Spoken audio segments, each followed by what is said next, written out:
What is up, everyone? Welcome back to another video today, and in this video we are Des Moines International Airport for the 31st airport update for the month of July 2023. Now, before we get started with this airport update, I do want to hit on some more serious news. This is a bit of a first for these airport updates. Usually I don't talk about this stuff because it doesn't land within close proximity to whenever I do these airport updates, so I feel not necessarily that they're like irrelevant, but just, since a lot of time has passed, I don't think it's really necessary to sort of mention that kind of stuff. But right here we do have an event that has taken place in relatively close proximity to the Des Moines International Airport update for this month, so I do want to talk about it. We had an emergency landing at the Des Moines International Airport involving a Mooney aircraft. The pilot on board experienced a technical problem which was reported to air traffic control, and it landed belly up on the runway, so the gear could not be deployed, and thus the aircraft landed without its gear. It landed on the active runway, which was runway 31, at about 10:30 a.m. Saturday, July 8th. Fortunately, none of the occupants on board the plane, there were two of them, were injured. They were able to walk away, so that is excellent news. As of right now, Des Moines only has one runway in operation because they are working on the other for maintenance. That seems to be still ongoing, so because of that, the airport was closed for a little while in order to remove the disabled Mooney aircraft off of the runway.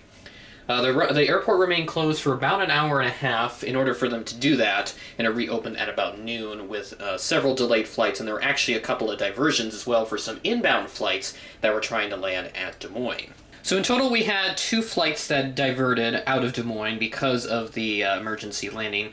We had Delta Flight 2556 from Atlanta, which was on a 717. That diverted to St. Louis. And then we had American Flight 5227 from Washington Reagan National, which is a CRJ 900.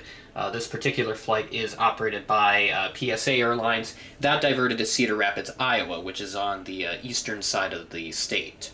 And of course, there were a number of other flights that were delayed significantly because of that as well. And obviously the outbound flights, like I said, there were, I think, about 9 or so outbound flights that were delayed because of the emergency landing that took place. But again, like I said, none of the occupants on board were injured, which is good news. And I expect that the NTSB will be investigating this. And as more updates come along, I'll try to mention them whenever they're necessary. And I will have links to the various news articles of the emergency landing in the description below if you want to go see them.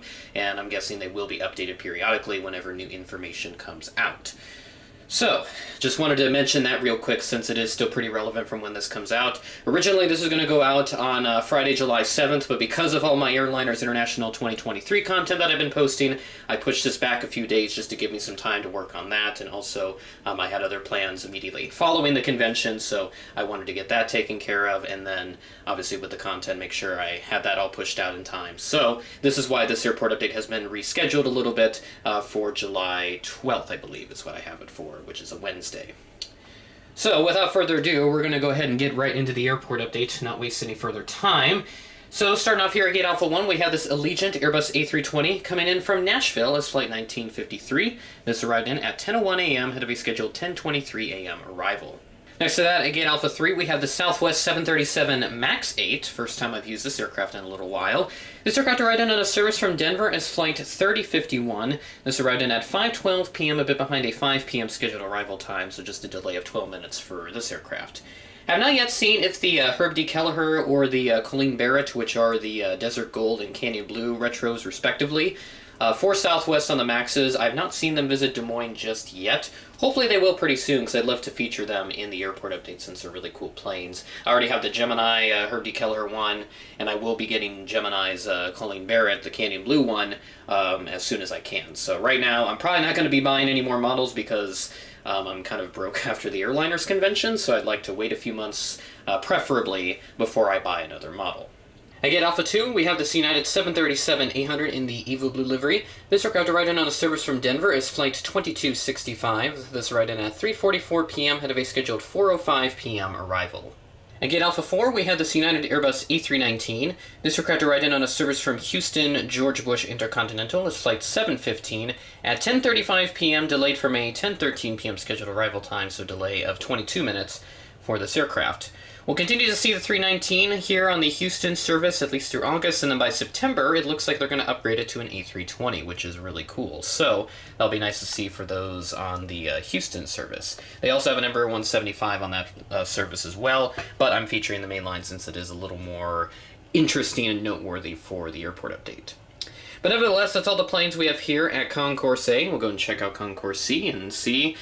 You got a lot of cool planes roaming around here. You got a bit of an upgauge again, kind of like with what we saw with the Sioux Falls airport update, or what you'll see with it here pretty soon. That'll be coming out on Friday, so stay tuned for that.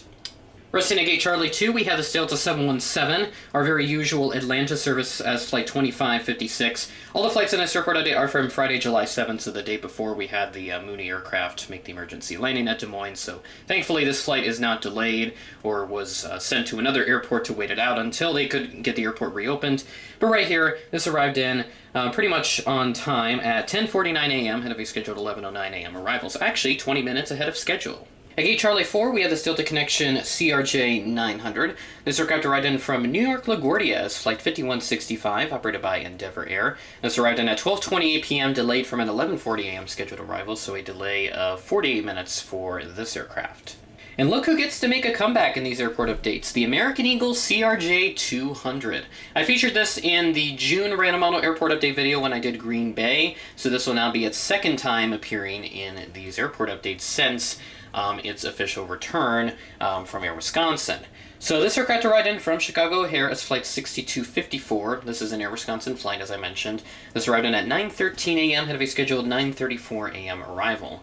We'll see these Air Wisconsin stay here in Des Moines through August, but they will go to an E170 in September, so Envoy Air looks like will take over those flights again, and I'm guessing the Air Wisconsin CRJs will be rotated around the various destinations out of Chicago, at least until they do go back to United or perhaps are even scrapped entirely, which I'm sure a lot of people would prefer.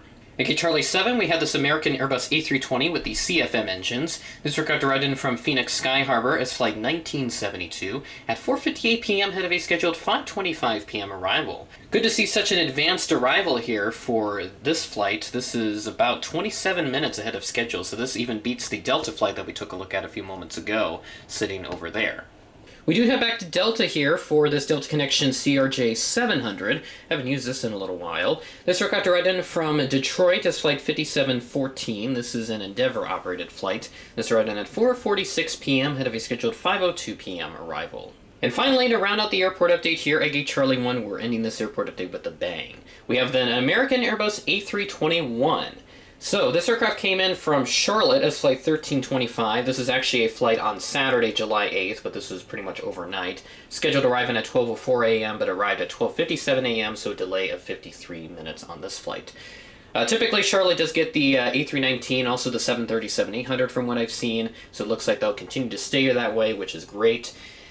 And hopefully, the Charlotte service will continue to do well for Des Moines, and maybe they'll send the A321 on a little bit more of a regular basis. I have seen the A321neo come here once before. I forgot where it was coming from. I would want to say it was Dallas the one time I saw it, but I can't remember the date and, of course, the route, but I think it was from Dallas.